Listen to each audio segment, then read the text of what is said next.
Good morning and welcome. Okay. I'm Carl Goodman, the Executive Director of the Museum of the Moving Image, and for obvious reasons, we're very proud to be the venue for this morning's important program and announcement. Today, we have the honor of being flanked by some of the most talented and accomplished artists, performers, and producers in New York's media and entertainment field. Today, the Museum of the Moving Image is also teaming with other stars, public school students and teachers from East Harlem, East New York, the Upper East Side, Brownsville, and Westport, Connecticut. They're people too. Through the museum's many programs and collaborations, including our new initiative with the residents of the Queensbridge Public Housing Development, we work with many arms of the city, including this wonderful Mayor's Office of Media Entertainment, to ensure that the next generation of film and media creative professionals are made in New York and are representative of the city's diverse populations. We are but one link between New York's thriving arts, culture, and education sectors on this side and the city's thriving media and entertainment sector, which thrives even more under the leadership of a terrific, dynamic, and innovative Commissioner of Media Entertainment, Julie Menon, whose focus on all the boroughs of New York City is extremely welcome. And we are also blessed with a mayor who gets it, whose ongoing support and vision allows the entertainment industry, the Museum of the Moving Image, and the entire arts and cultural community to continue to grow and thrive together.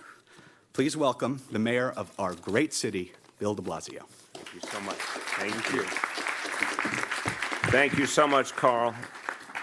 And I have to tell you, there is so much good happening here at this museum, and I want to thank you for your commitment to our residents of public housing. I'm very excited that folks from Queensbridge houses are going to be able to enjoy everything in this museum. I want to thank you for all you have done for our public school students. I know that's also been a real priority for this museum. And just for showing the people of the city every year the magic of this extraordinary industry and all the innovation and all the imagination that is on display in this place. So thank you for the great work you do. We are celebrating something wonderful, the Golden Jubilee of the city's Office of, originally, Film, Television, and Broadcasting. That was the original name, now the Mayor's Office of Media and Entertainment. Over the years, it's had those different names, but a very simple mission throughout to make New York City and keep New York City the capital of the film and TV and media industries, to keep taking the fullest advantage of the greatness of the city, the talent we have, the wonderful settings we have, everything that makes this the natural home for this extraordinary industry. And we have a group of celebrity ambassadors who are going to be helping us celebrate, and you'll hear from them in a moment, but that, I have to say at the outset, their involvement means so much to the people in New York City and helps us to spread the word and helps us to succeed as a city in bringing this industry even more to the fore in all we do. I want to thank members of my administration who have done so much to build toward this day and to help to build this work in every neighborhood of the city. Our Deputy Mayor for Housing and Economic Development, Alicia Glenn, and our Commissioner for Cultural Affairs, Tom Finkelpearl. Thank you for all you do. Please give them a round of applause. Now, filming in New York City, I learned my fun fact of the day. The first film shot in New York City was in the 1890s. It was shot by Alexander Black and called Miss Jerry. It's 2016 now. What an amazing history has happened in this city. The New York City all along was such a natural, and especially because of the talent here, the stories here, the emotion, the passion. We've always been a natural place, but for years, we were not realizing our potential. And so, in a very, very smart move back in 1966, the then newly elected Mayor John Lindsay realized we needed an office that would maximize our opportunities and advantages. And when this office was created, a one-stop shop to help the film and TV industries to grow in the city, it was literally the first of its kind in the entire world. That innovation happened right here, and it's had a huge impact on this city, on our economy, on our cultural life, on employment in so many ways. 50 years later, New York City's film industry has never been stronger, and we're very, very proud of that fact. The numbers are amazing. 50 years ago, when the office was started, 11 movies were shot in New York City that year, 11. Last year, there were 336 films shot in this city. And on top of that, last year, 52 scripted shows. There's extraordinary levels of activity. 50 years ago, the industry brought $20 million to the city's economy, $20 million. Today, it contributes $8.7 billion to our economy and employs 130,000 New Yorkers. And I want to make a special plug for this industry. 130,000 people, an overwhelming majority in really good paying jobs, middle-class jobs, the kind that everyone in this country, everyone in this city is talking about. What happened to middle-class jobs? Well, you know what? They exist in great numbers in this industry, and that's part of why we want to keep expanding this industry. People really can bring up a family on these kind of jobs. Now, I want to say, in my own small way, have had the honor of participating in this industry. I had a cameo on The Good Wife. It was a high point of my mayoralty. It was they had me do this really obnoxious TV, you know, like taxi TV. They had me do a super obnoxious taxi TV promotional ad for New York City. And my friend Alan Cumming, in his character Eli Gold, keeps trying to turn it off in the cab he's in, and it keeps popping back on. That was my contribution to the artistic life of our city. One critic called it, quote unquote, perplexing. I want to turn to Robert De Niro and say, you know what this feels like when the complexity of your role and the layers, the sort of the deep layers of emotion are missed by a critic. You've had that experience, right? So, but again, you know, what's amazing about this industry, first of all, it is something that defines us. We're so proud of it as New Yorkers. It connects perfectly to our artisticness, our cultural values as a city, the creativity that's so natural in this place. It connects beautifully to who we are as the ultimate multicultural city. Because one thing you hear from a lot of folks, including in that small backwater place called Hollywood, is the stories, the richness of the stories from all over the world that are here in New York are just unsurpassed. So part of our identity, part of who we are, part of our economy, part of what makes a good life possible for so many New Yorkers and their families. We're proud that this industry is so strong, but there's a lot more to do. And we have worked to reach a lot of the new opportunities that exist as well. So MOME, the Mayor's Office of Media and Entertainment, now focuses as well on advertising, on music, and on digital content. And the sky is the limit in all those areas. And we're very proud that working with our friends at CUNY, the city helped to create the Barry R. Fierstein Graduate School of Cinema at Brooklyn College. This is an amazing step forward. It's the first public graduate school in the nation on a working film lot. So we have poured out talent. This city has created so much talent, but this is going to allow for even more to emerge in this city. And a new generation's coming up that's very, very exciting. The Fierstein School fits with the theme of this 50th anniversary year. The theme is inclusion. The idea is let's help continue to make this a 5-borough industry, and that is true more and more. You've seen expansion in all 5 boroughs of this industry. Let's make it an industry that reaches every kind of New Yorker in every neighborhood. Let's make it an industry that gives people opportunity who haven't had it before. Commissioner Menon has done an extraordinary job taking that theme and putting it into action. You're going to hear from her in a few moments. But I have to say, to all the wonderful people gathered around, so many other people who make this industry great, your energy, your passion, your capacity makes such a difference for this city. We have in this city the lights, we have the cameras, and now we're ready for the action. More and more film and TV action in this city, more and more productions, more and more people being employed. That's what we see in the future. Let me say quickly in Spanish. Nos complace celebrar 50 años de trabajo de gobierno municipal dedicado a convertir a Nueva York en la capital de las producciones de cine, teatro y televisión.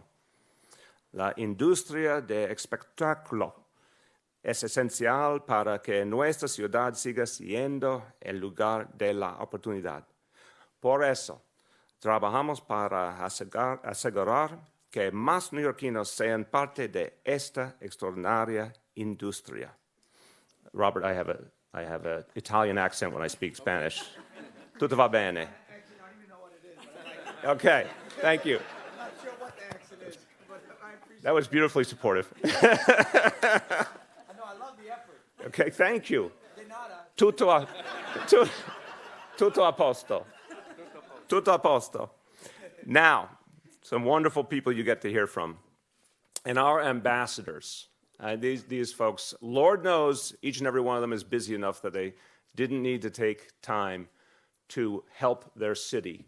But they are, I want to give them all credit. They love their city. They're doing something about it. They're helping this industry grow. Each and one of these ambassadors is doing something remarkable for New York City. So first, the woman who helped to transform the New York City film industry and created something that is beloved in this city, the Tribeca Film Festival, and the co-founder of Tribeca Productions, Jane Rosenthal.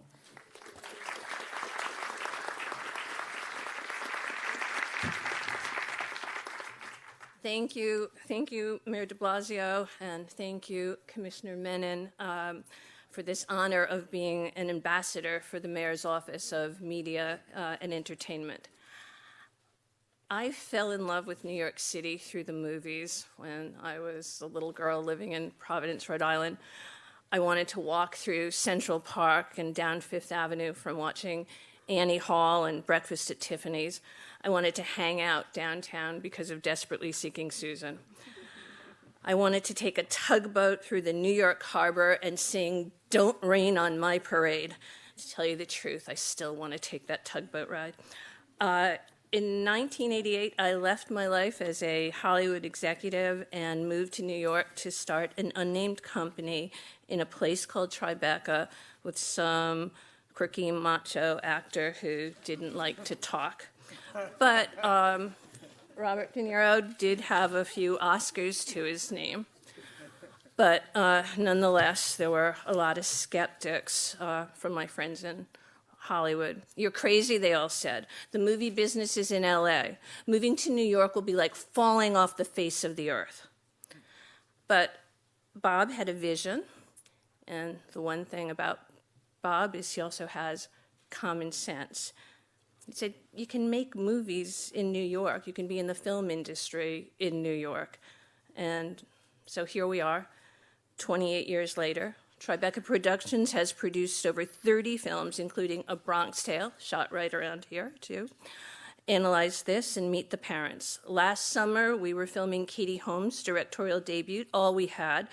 By the fall, we were shooting Robert De Niro as Bernie Madoff for Barry Levinson, Wizard of Lies for HBO. Next year, we'll shoot The Irishman on the streets of New York, reteaming Scorsese and De Niro for the first time in over 20 years. I like that too, don't you think? The project has only taken us 10 years to get going, so we're really excited. There is no better place in the world to make a movie than the boroughs of New York, which are an extraordinary backlot. After 9/11, we became obsessed with how we could help our community. We were filmmakers, so what could we do? We did what we knew how to do best. We put on a show. New York needed a new memory and something to look forward to more than ever. We needed a sense of community and hope that only a really good movie can deliver. In 120 days, with the support of MoMA, the Tribeca Film Festival rose from the ashes of Lower Manhattan. For 15 years, the festival has been an important economic and cultural anchor for our city. Since its inception, the festival has helped generate an economic impact of over $900 million for Lower Manhattan. We have welcomed filmmakers and their films from over 80 countries. At this year's festival, 1/3 of the films in our lineup were directed by women. Over 30 of this year's feature film directors call New York City their home. Tribeca's success is due to the vibrant and creative talent that New York City attracts. the same extraordinary talent that the Mayor's Office of Media and Entertainment has cultivated and supported for 15 years. I'm personally thrilled that Julie Menin is leading this office and leading it at this time in its history. Her vibrancy and passion and drive for all the creativity and all the businesses rivals none. Tribeca is proud to celebrate this milestone with you, and I'm honored to finally be called an ambassador. Thank you.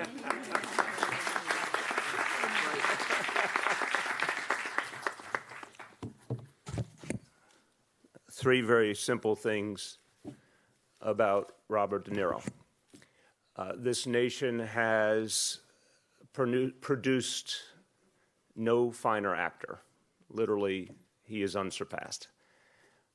Second, his loyalty to New York City is unsurpassed. And you heard it in Jane's comments about Robert's belief that things could happen here even when so many other people doubted it. And that was back in some tough times for New York City. But his loyalty to his city is unbelievable, and his concern for his city, the way he gives back to his city, is unsurpassed. And finally, on a very personal note, I think you probably know it, but for so many of us whose families come from Italy, you're one of the people that makes us the most proud. So, ladies and gentlemen, Robert De Niro.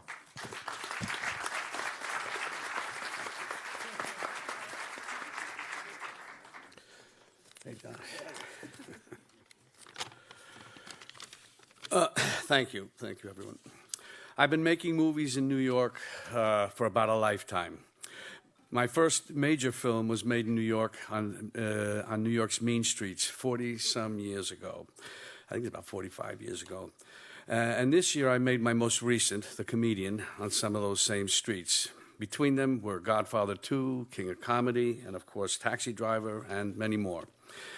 I even made a movie called New York, New York, which was actually shot in L.A. Oh, what was I thinking? I know, I committed a sin. But it was Marty who wanted to do it in all seriousness, as stylistically in a studio, so that's why, with sets and everything, so that's why we did it in L.A. Anyway, there are so many reasons to shoot in New York City. The city becomes a character in the movie, and you can feel it. You only get that New York authenticity here. You want to make movies where the talent is, it's here. It's this city that attracts the most diverse creative community. Finally, MOME, or MOME, I don't know, I heard you say MOME. Is it MOME or MOME, M-O-M-E, knows how to support that community. They don't get it, they don't get in the way, they clear the way for you and for the production. I feel I've been an ambassador for New York my entire career, so thank you for making it official today. From now on, please address me as His Excellency, Robert De Niro, Ambassador, or if you want it to make it more New York, authentic, His fucking Excellency, Robert De Niro, Ambassador. You got a problem with that? Thank you. Thank you.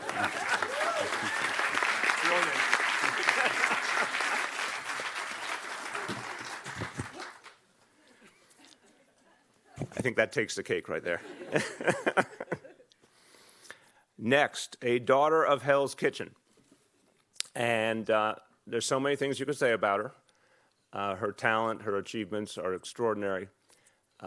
She has given back to so many causes, and I had the honor of participating in some of the work that Alicia Keys has done.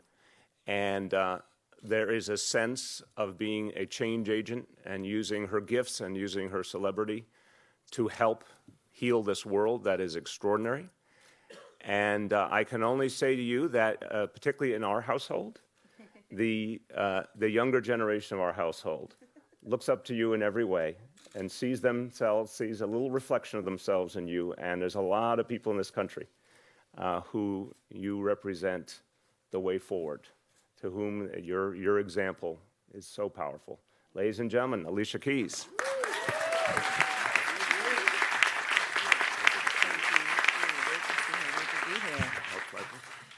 Wow, thank you so much for having me. I don't think there's much needed to be said, but I am grateful to be here. I am grateful to be born and raised in New York City. That is who I am. I was born here, raised here. And as far as I'm concerned, I'll never leave here. This has made me so much of who I am, and I'm so proud of this city. I love every part of it, the dark, the light, the good, the bad, the mystery, the magic, the way that you can see all of that. I think that's been one of the greatest things that I've learned growing up in these streets and being able to see a great diversity everywhere I went, a great choice about which direction you wanted to take, and it's all there for you. So which one do you want to do is totally up to you. New York has always been a character in all my stories, and the energy of New York, there's nothing like it. The vibrancy, the grit, the swag, the smell, the lights, the garbage. All of these things, they make me write good songs. And why would I go anywhere else? I can't even write anywhere other than New York City. It feels like the best place to really represent the diversity that the world is. And I'm so blessed to be so many mixtures of all those things in this one body.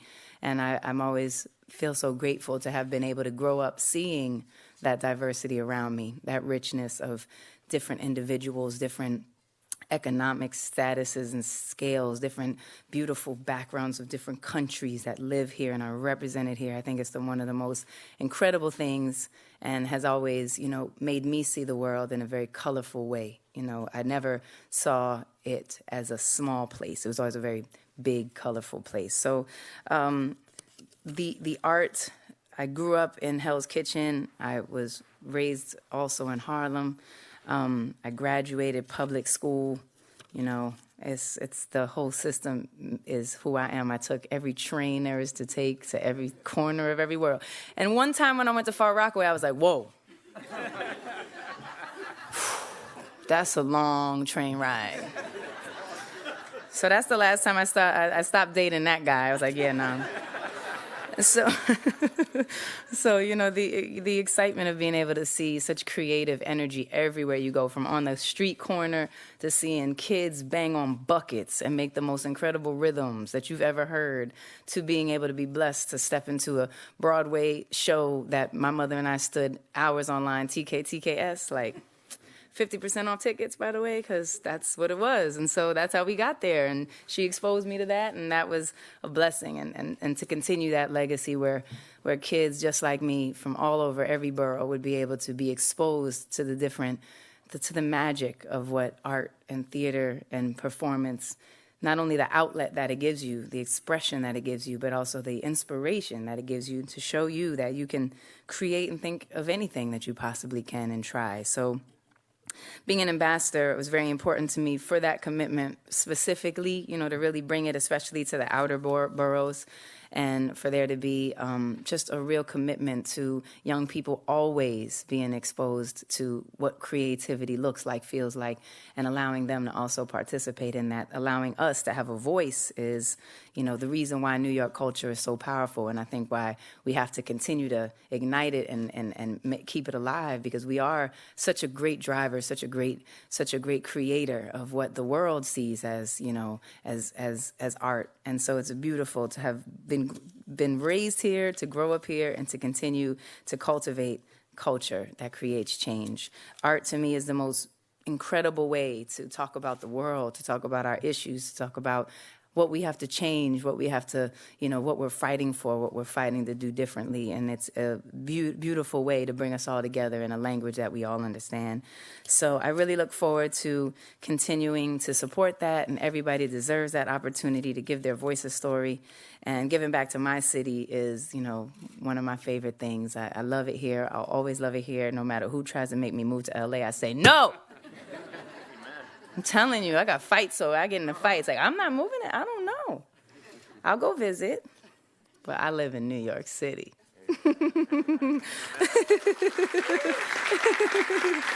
So I'm excited to be here and to partner with the mayor and the office for entertainment and media. And I'll definitely be announcing some very cool, special pop-up events that are featuring some incredible performances and showcasing some new talent. So we have some fun things going on all around the city. As always, it's the city that never sleeps. My favorite. That's why I learned it. I'm trying to get better at sleeping.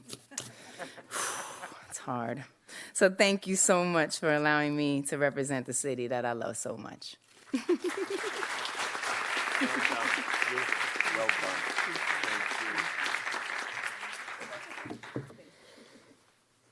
Now, John, there's something about John, there's an energy about John that is, even in a world of energetic people and creative people, John, you're in a special place, a special level. Check this out. He's appeared in over 75 films. That's because I have ADHD. Okay. We can work with you on that. He's produced more than 10 films. He's had star turns on Broadway's television shows. It's amazing. But I just want to refer to one thing about his New York roots. I think his classmates back in the day at Murray Bergtram High School, I think they would be moved. They could have seen forward into the future this moment. When the man that they voted, Democratic vote of the people, the students of that high school voted him, quote unquote, most talkative, that they would know that one day he would become Ambassador John Leguizamo. Ambassador, step forward, please. I'll give you a little extra height. You get some extra height. I'm not that short. What do you mean? It's got a special little bench there for me. I want to thank the mayor's office and the media and entertainment for having me here today. Thank you, Mayor de Blasio. It's really an honor to be selected to serve my city as ambassador of the arts, and even if it doesn't help me cut in the line at Shake Shack. Can you help me get in that? Can you work on that, please? I'm serious. And I was grateful to receive my Made in New York award back in 2011 because I was made in New York, and when you're made in New York, you're forged by fire. You know, as everybody here can attest, you're tested. And I'm a diehard New Yorker, man, regardless of how my Knicks are in what standing they're at. But my Mets got a shot this year, so we're good. New York City's always inspired me as an artist, you know, educated me as a person. My social skills are from New York. I know we get a bad rap for that. But you go elsewhere, man, people are like howdy to your face, and behind you they're like, what ethnicity is that boy?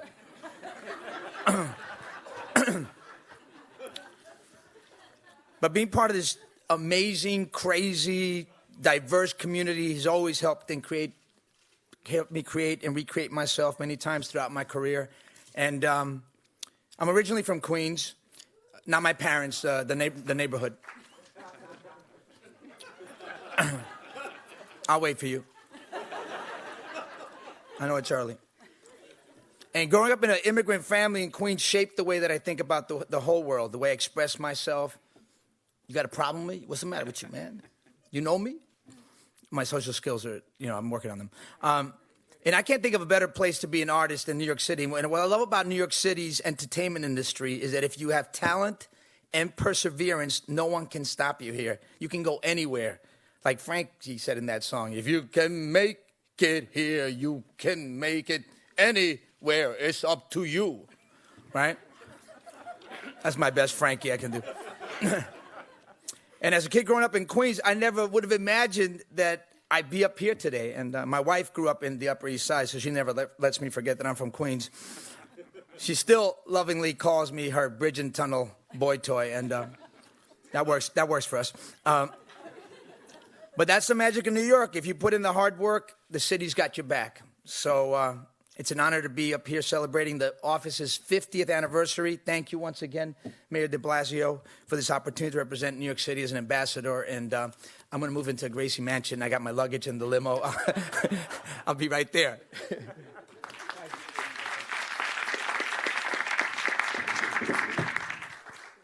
John, I'm going to upgrade my Spanish now and say, mi casa es su casa.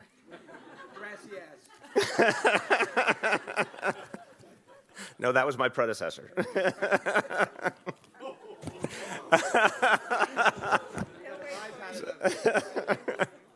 So this is a dream team of ambassadors for the city, absolutely extraordinary talents, and they will do so much for the city, spreading the good word of what's possible here. There's a fifth member of the team.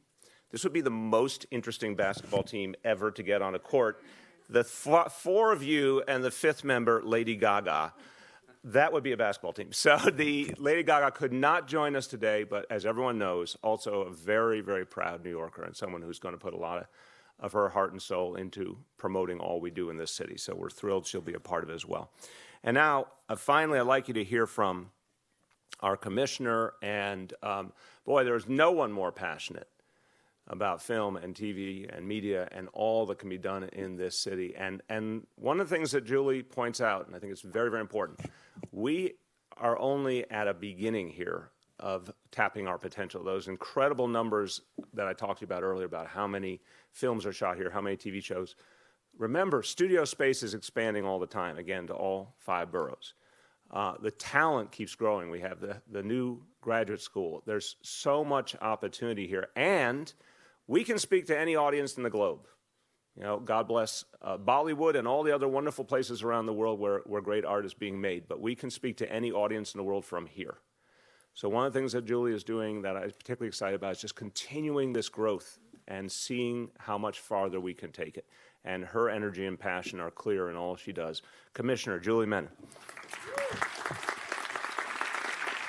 Would you like some height? Yes, I am going to take the height. Take some height. I'm taking the height. Take the height. Won't say no to that. Thank you so much. Well, thank you so much, Mr. Mayor, for your vision of inclusion and access to all New Yorkers. And I also want to thank and acknowledge Deputy Mayor Glenn for her leadership as well. And thank you to our amazing, talented ambassadors who have joined us today to literally celebrate 50 years of magic in film, theater, and broadcasting, and to celebrate every New Yorker who has a story to tell. As the mayor mentioned earlier, our agency's portfolio has expanded, meaning that we now, in the media capital of the world, have an agency that covers all media and entertainment. So beyond overseeing the critical economic sectors of film, TV, theater, we now also cover music, advertising, and digital content as well. And we run the city's 5 broadcast stations, including the flagship Channel 25 and 74, as well as a radio station, WNYE. The media and entertainment industries are a key driver of economic growth for our city. We are absolutely thrilled to report that the film and television industry has grown 53% in the past decade. And the mayor spoke recently about the growth of 52 episodics. That's 15% growth on the TV side just in the last year alone. Currently, film and television employs 130,000 New Yorkers. Add to that 80,000 jobs from advertising, over 11,000 jobs from book publishing, 75,000 jobs from the music industry, and 89,000 supported by Broadway. That's 385,000 New Yorkers employed across the media and entertainment industries in the city of New York. In terms of dollar amounts, film and television alone contribute almost $9 billion to our economy in direct spend, and Broadway brings an additional $12.5 billion in direct and indirect spend to the city. We can really see the diversification of New York City's economy when you compare the 385,000 jobs I just mentioned in media and entertainment, and you compare that with 334,000 jobs in finance and insurance. Today, as you'll see from the retrospective report that's on each of your chairs, we are proud to say that production in New York City is at an all-time high. There are a myriad reasons why productions choose to film in New York City, from our iconic locations and talented professionals, to the state tax credit, to our free NYPD unit dedicated to film production. We're the only city in the country that has a dedicated police unit, and our office's one-stop shop permitting process. To continue this momentum, we know that diversity is key, and that is why in the coming months we're going to be launching a number of initiatives that specifically focus on providing more opportunities in the industry for women and people of color. We're also focused on ensuring that the economic benefit of production flows directly into the communities where filming occurred. So just a few weeks ago, we announced an initiative where we partnered with Sony Pictures to make sure that filming in particularly the financial district, there was direct spend, and we actually tracked all the dollars that were spent in terms of walkaway lunches and all the spending in small businesses. In celebration of our 50th anniversary today, we are thrilled to announce 50 free public events that celebrate film, theater, and television. We're also launching our anniversary app, 50 Years of Magic. which I think you'll be able to see behind me. Yes, you can. And you can download it starting today, free from iTunes.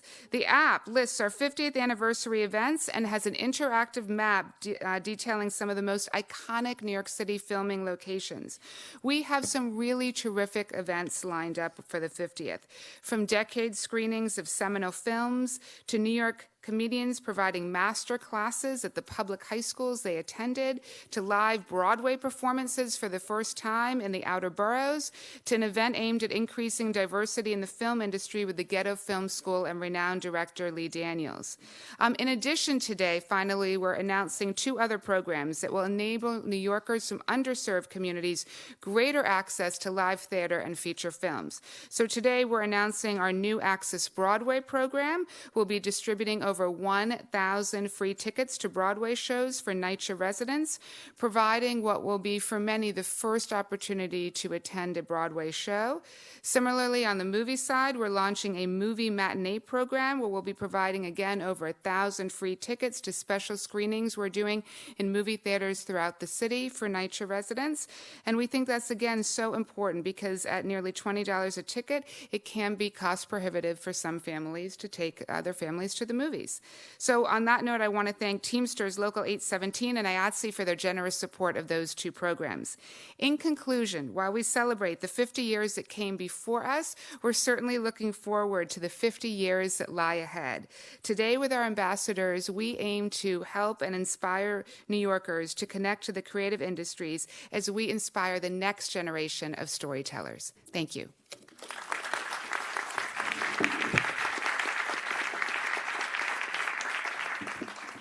Well, we are so excited about what's being announced here today, and I just want to say to all of the ambassadors and Ambassador De Niro, we'd like you to use, just Ambassador De Niro will be fine. And to all of you, a profound thank you. There are times when I get to say something on behalf of all the people, and I can safely say on behalf of all 8.5 million New Yorkers, we are so appreciative. We're so thankful that you're taking on this role to make our city even greater. Let's thank them all. And I know they have very busy schedules, so we're going to continue with a press conference, but you all are free to go back and create great things and make a lot of jobs for New York City. Okay.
Thank you.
Met you my son who played the grandson, and everybody's fine. And Alicia as well. Hey, John, don't ever change. I don't think that's possible. Do you want Julie and I in general? Okay. Okay. Just see if you have any questions about the film and TV work, and then we'll go into off-topic. But if there's anything about the ambassadors or the 50th anniversary or anything going on with film and TV, feel free to ask. See if anyone has anything going. Oh, go ahead. Be more specific. A little louder. Can you be more specific about programs to increase diversity among the film and TV? Are you talking about tax credits specifically aimed at productions involving? Sure, I'm happy to. So a couple things that we have been involved with more recently. We have given $2 million in scholarships to the Fierstein Graduate School, really, again, with a big focus on diversity. We also have our Made in New York PA program, where recently we graduated 700 graduates, 95% of whom are diverse, over 50% are women, and both of those programs are very focused on diversity. I mentioned in my comments, we will, in the next 2 months, be announcing some new initiatives on diversity to increase the pipeline of talent. We have a number of projects. I'm not going to go into the specifics because we have not announced them yet, but are very focused on increasing the number of women in the film business and also focused on people of color as well. Is there anything specific to a tax credit that would be No. tied? No. Question? Yes. I have a question. You know, we wrote about a film studio in Brooklyn that was going to have to move possibly for the Gowanus cleanup. You know, it's about 200 jobs there. They're saying they put in a lot of money to fix it. I was wondering, do you have any sense of, are you trying to help them stay, or any update on what's going on? I'll start, and Julie can go into more detail. We certainly are going to try and help them.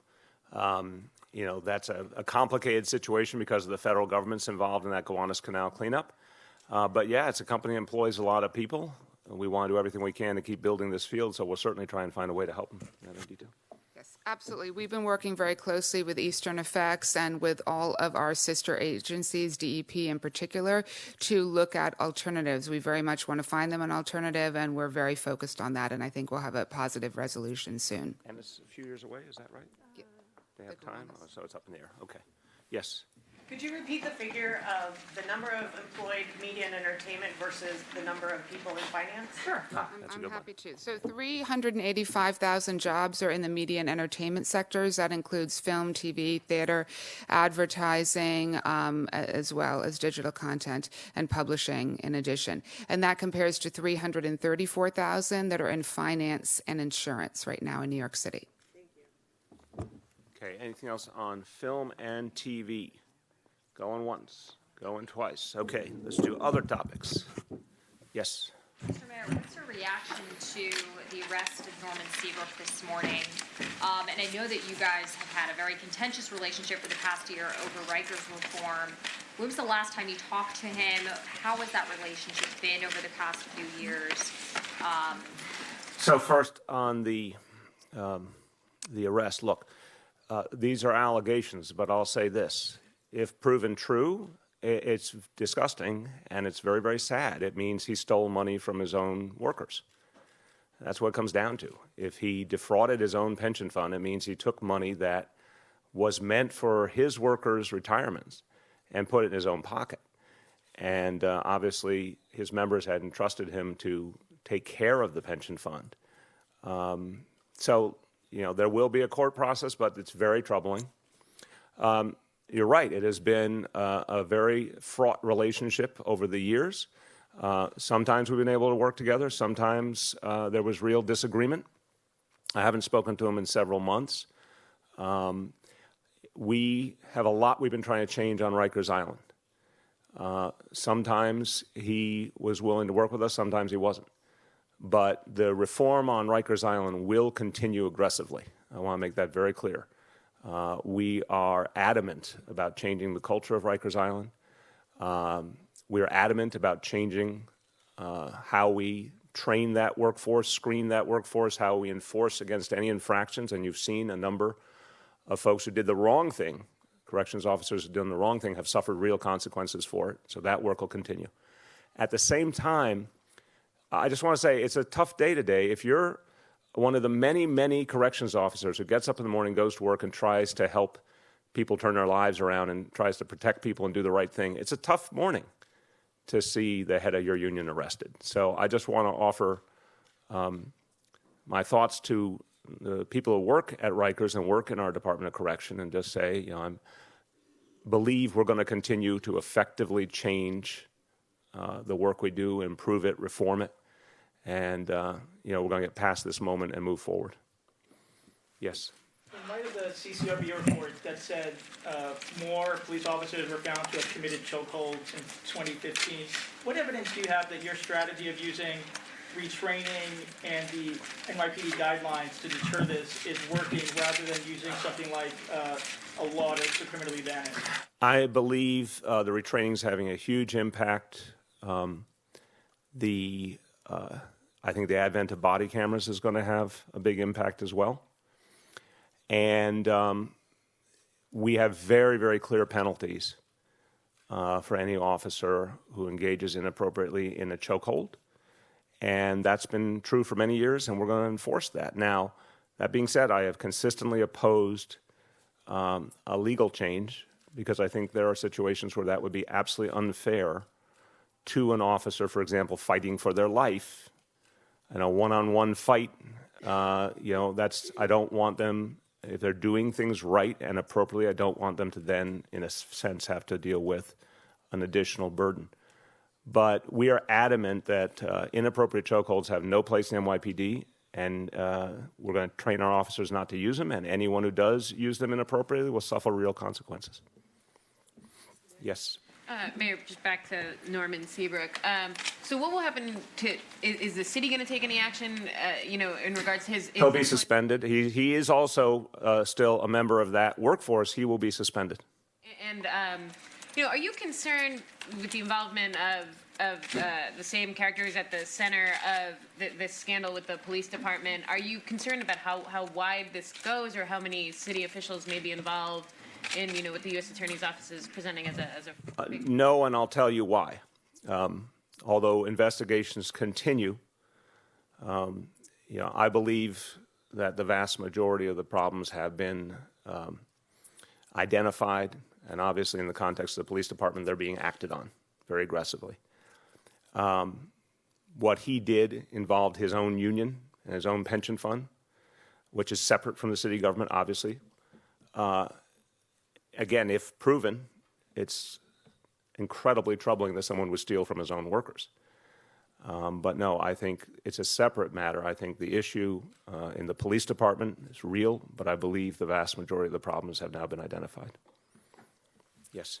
Mr. Mayor, the latest poll, you're not looking so good. Re-election. Thank you for your analysis. And against Scott Stringer, you would be in a dead heat. Could you comment on that? I've commented on it before, but I'll do it again. It's polls come and go. They go up, they go down. They don't always reflect what happens in elections, as we found out in Michigan this year, but we found it out many other times before. I believe fundamentally that the goal is to do the work, do it well, reach everyday New Yorkers by changing their lives for the better. And that's what people care about. That's what they'll judge on. Mr. Mayor, there are some who are saying that this arrest of Norman Seabrook is the first domino to fall in Pre-Pereira's ongoing and various corruption probes. And it also involves one of your fundraisers, Jonah Recknitz, who apparently was the person who actually... Donor.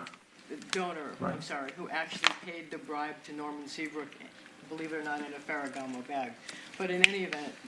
How tasteful. In any event, I'm wondering if you're feeling more pressure yourself, because this is the beginning of indictment. No, I've said it to you guys before, I'll say it again. I am absolutely comfortable that we have done things properly.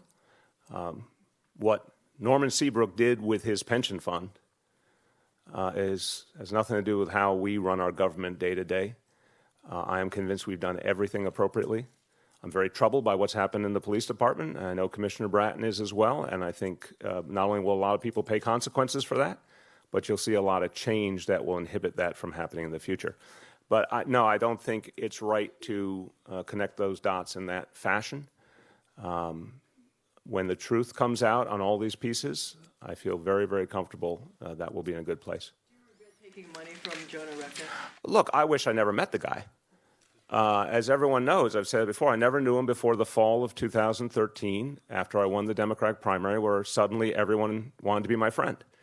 And if we had any inkling that this was the kind of human being he was, I never would have gone near him. So, of course, I wish that day had never happened, but we had no reason to know this is what he was up to.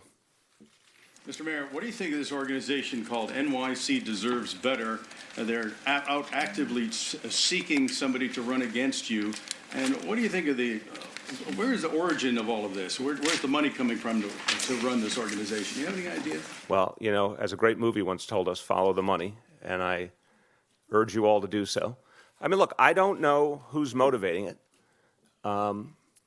I think it is an interesting state of affairs when someone puts something like that together because they say they don't like the state of the city. Well, I would say with crime going down, employment going up, more harmony in this city, and certainly less of the division we used to know, for example, when there was a broken policy of stop and frisk. Real improvement in our schools, highest graduation rate ever. I don't know what's to not like about all that. So they can do whatever they want. I feel very comfortable in the end the public are going to like what we've done here. Okay, go ahead. Hold on a sec. Just quick follow. Yeah, I just wanted to say that the founder of the organization has a clear association with your predecessor. Do you suppose there could be any connection there? I don't assume that. I really don't. That it doesn't mean other people aren't motivating him. I think that's worth looking at. But no, I do not assume it has a direct relationship to my predecessor. Go ahead, David. Actually, that's a little bit the question I was going to ask. But I mean, are you concerned at all that that Bradley Tusk, who was a top advisor to your predecessor, who ran the campaign for Uber, that it gave you a lot of trouble, that he's now throwing his hat into the ring and trying to give you trouble in your reelection? No, I don't think his involvement with Uber had anything to do with his previous employment with Mayor Bloomberg or his previous employment with Governor Blagojevich. So I think each of those things is separate. And he can do what he wants, but I'm not worried about it. Yeah. Mayor, last night you were at Hillary Clinton's event in Brooklyn. I wondered what you thought of that moment, and were you thinking at all about your own daughter? I know you're on your way to her graduation. Did you connect those dots as you were watching the speech? Yeah, and I have to start by saying I connected the dots to the woman who was sitting next to me. Charlene is tremendously proud of having gone to Wellesley, where Hillary went. And as I think you know, Charlene is a feminist and keenly aware of the history of this country. And for her, I mean, she was overwhelmed last night. And there's a beautiful moment at the beginning where a woman came on stage and sang the Star Spangled Banner. And it was no instruments, no background music, just a cappella, and the whole crowd joined in. And it was a great feeling of the promise of America, being realized. So for Charlene, it was a very emotional moment. For me, as someone who believes in social change, it was an outstanding moment to see, this something we've been waiting for literally a century since the 19th Amendment was passed. And yeah, of course, I thought about Chiara as well, and thought about what it says to young women all over the country. I think Chiara was already pretty self-assured about women's leadership, and she's involved with an organization on her campus called Feminists for Justice, so I think she already was inspired. But unquestionably, I think for young women and girls all over this country, that we finally crossed this barrier and reached this milestone, it's going to have a hugely inspirational effect. But a more inspirational day will be January 20th, when Hillary Clinton is sworn in as our next president. Yeah. Were you able to speak to Hillary Clinton last night? Yes. You did. Can you tell us a little bit about what that exchange was like? Yeah, it was wonderful. We always, when Charlene and I are together with Hillary, we make the requisite Wellesley jokes about, strong and forceful Wellesley women and all they've achieved in our society. But no, it was very moving to have seen someone travel the whole path from when she first, it was with her the day she declared her race for U.S. Senate at the end of 1999 until this moment. It's an amazing human experience to see someone go through all the ups and downs and get to her goal. And a goal that, she's one of the most worthy people of in the history of this country. I really believe that. So it was very, very moving, and just sharing that moment with her.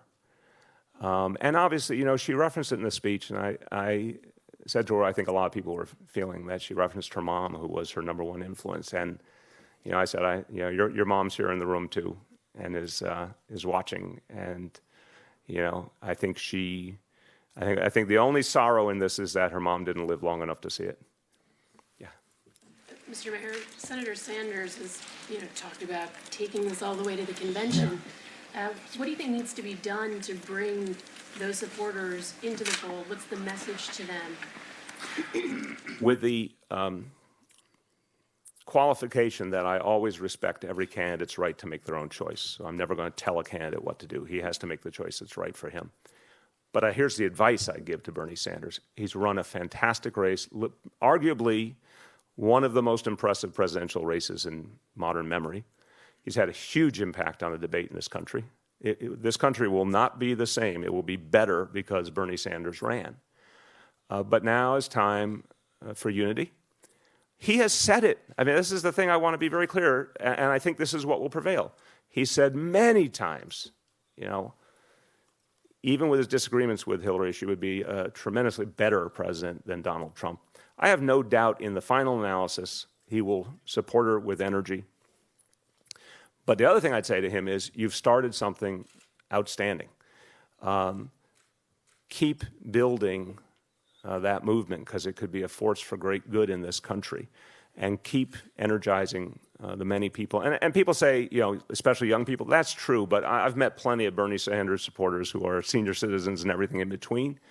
People who want change, and they are a crucial part of where this country needs to go. So my message to him would be, organize that movement for the long term, because that would be good for this whole country. Please. Some of those supporters have, certainly taken to social media expressing just a real frustration, even talk of not participating.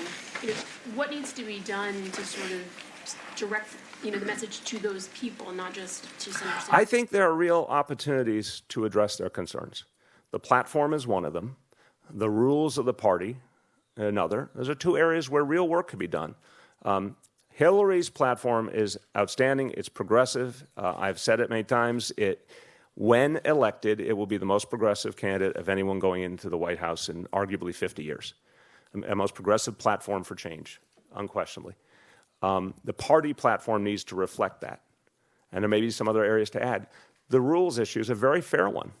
I think we're in a different time now, and people want to see maximum representation. Those are very fair concerns that could be addressed at the convention. So I would say put energy into that, and put energy into all of the down ballot races, which will determine the future of the country. Let's be clear. If Hillary Clinton becomes president with a Republican Senate and Republican House, that's not going to lead to much change. There's an opportunity to elect a Democratic Senate and to improve at least the numbers in the House and to elect some real progressive voices. That movement could be crucial in that. And push us all to do better. That's what I think he could do and his movement could do, and that would be a great reason for people to be engaged. Push for the changes they want, but don't get off the playing field. And the Bernie Sanders campaign is an object lesson. The campaign made this country better. It made this party better. It made Hillary a better candidate. It elevated the debate. It put ideas on the table that needed to be there. They need to keep doing it in a different way now in support of Hillary Clinton. Yeah. Yesterday, the governor submitted the appointees for the MTA board to the state senate, including 3 of your own. But there's only a few days left in the legislative session. Mm-hmm. Why is it taking so long? And are you optimistic and confident that your nominees will be? Look, I'm glad he did it, and there is time. Albany is a mysterious place. Everyone who's watched it, a huge amount of activity happens in the last few days and hours. So the important thing was the governor sent forward all 3 of our names. They're great people who belong on the MTA board and could do a lot of good there. So I appreciate that he did that. Now we have to get the Senate and the Assembly to act. But yeah, I'm hopeful. I wouldn't say I can predict the future because it's Albany, but I am hopeful. Got time for one more, yes. There's an initiative or petition from a Brooklyn resident to change the name of the Verrazano Narrows Bridge to add two Z's instead of the one Z that it's spelled with. I'm wondering if you have a reaction to that. These are the issues on the minds of all New Yorkers. I need to look into that as a proud Italian. I need to go back and do my research. So I will get a task force going on that right away and get back to you. Thank you, everyone. Oh, yes, thank you. That was a very kind and thoughtful thing. Karen Hinton, bless your heart. Now, this is our internal joke. Karen has done a fantastic job, and I want to thank you. And I think as so many of you, I think, feel, she's really given her all to trying to make sure that you guys got the information you needed, but you also heard our perspective. And I can say I've heard it on the grapevine many times, how respected she is by the press corps. And certainly she's done a lot to help this entire team to better explain to the people in New York City the things we're trying to get done and to hear the concerns of the people in New York City and act on them. So, Karen, job well done, and you will be missed. Thank you. Wait. Karen has her formal remarks and press conference now. Go ahead. What? It was an honor working for you this past year. I loved every minute of it. You have been a terrific mayor, and you're going to continue to be a terrific mayor. So thank you very much. Thank you, everyone. And I have to do a formal Karen Hinton hug. Oh, yeah.